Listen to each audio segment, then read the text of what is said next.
The momentum is high today. Yesterday it wasn't, but today we have very good news. About 164 views on the goal of which was 100 on yesterday's video. So it's been online 21 hours and 46 minutes. So in the first 24 hours, I wanted to get at least 100 views. It's at 164 at the moment, and the results are pretty good. So let's have a look at what has happened. First of all, we went down to subscribers, so it's been a little bit up and down, but overall now from the rejuvenation period, we were at 253, it's now at 251. Not a big deal, but just something to flag. The views are obviously up compared to what it has been. The watch time is up. So this was the first video on the 19th of July. We saw that big spike increase, small drop on the day I didn't upload. And then it continued basically. Then we've lost basically yesterday 3 subscribers. Here we gained 2. So we're kind of like net -1 at the moment. Not a big deal.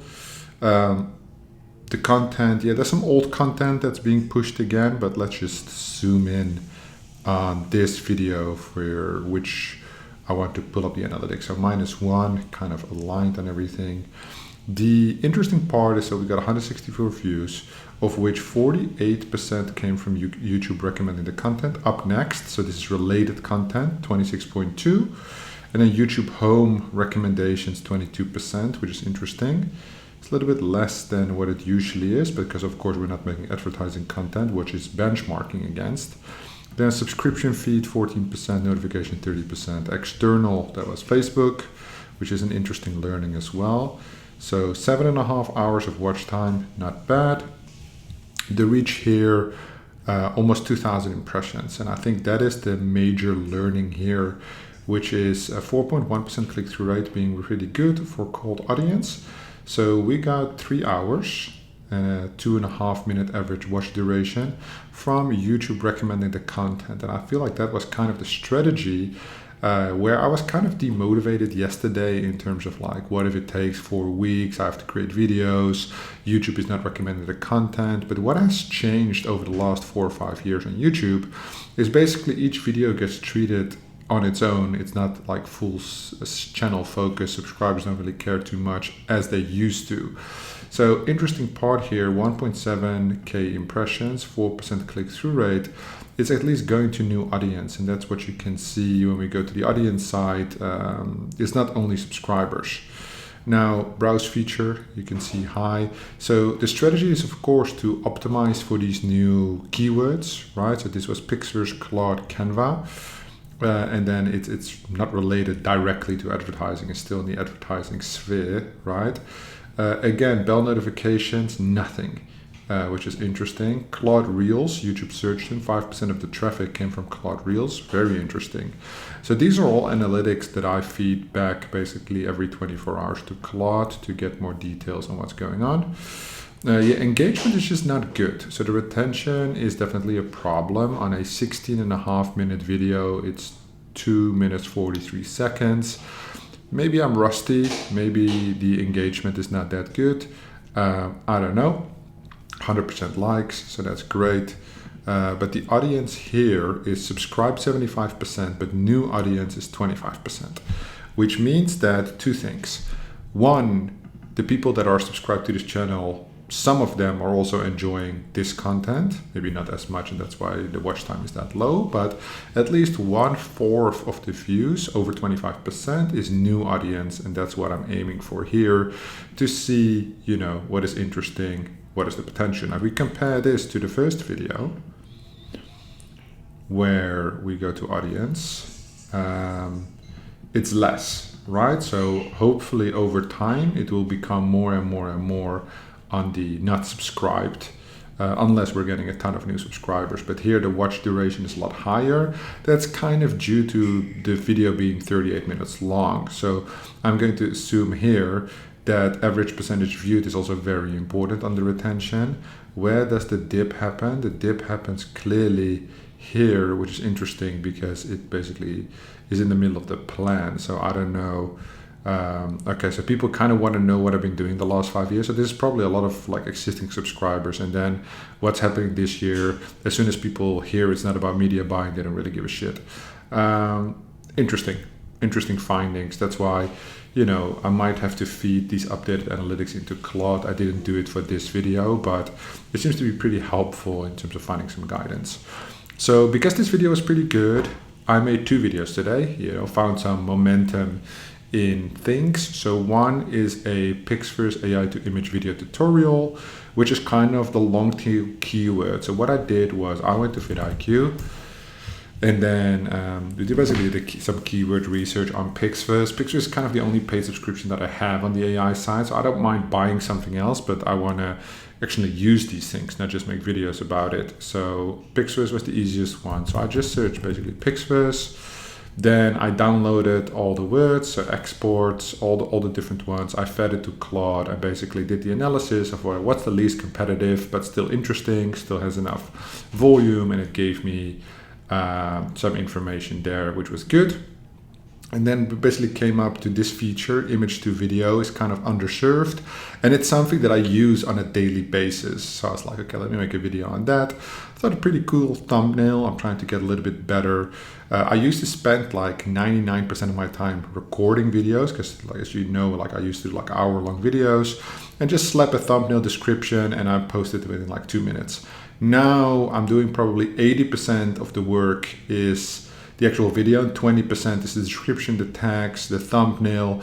I'm spending a lot more time on these things. I know that has always been my issue that are rusty. I don't do any editing on my videos, barely.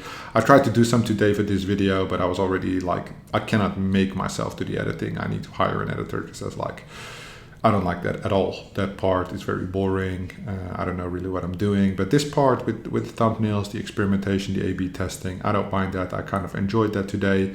So I have 2 videos. One is a full beginner's guide walkthrough. It's a little bit longer. And then image to video. While I was recording this, I had a lot of background noise, like the neighbor's gardener fucking used some kind of leaf blower. So before I was using this, Phonic, that's what it's called. Look at my fucked up hair.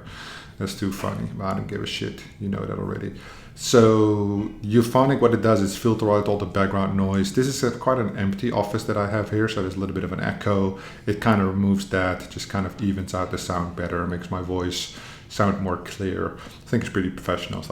I think it's like $15 a month for like, what is it, 2 hours of content. That's why I'm not trying to create like an hour-long video. I'm keeping it to like 10, 12 minutes.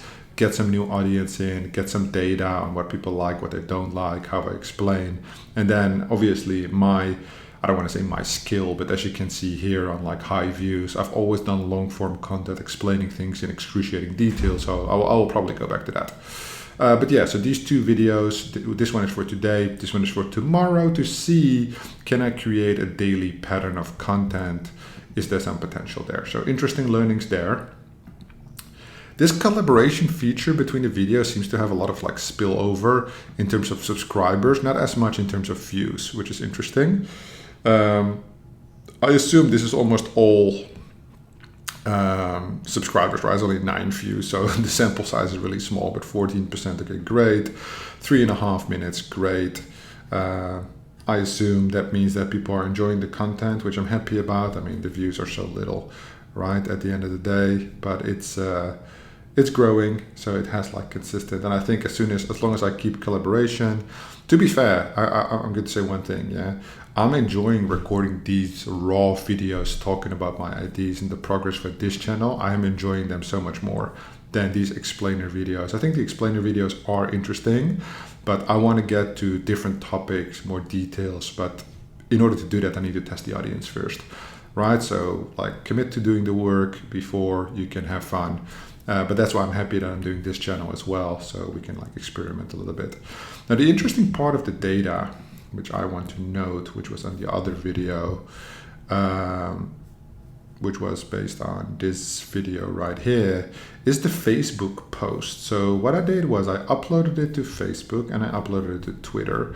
So on Twitter, it only got 10 impressions, but probably because I only have 9 followers, and this is like a fresh page that we started earlier. I've been active, I'm tweeting every day.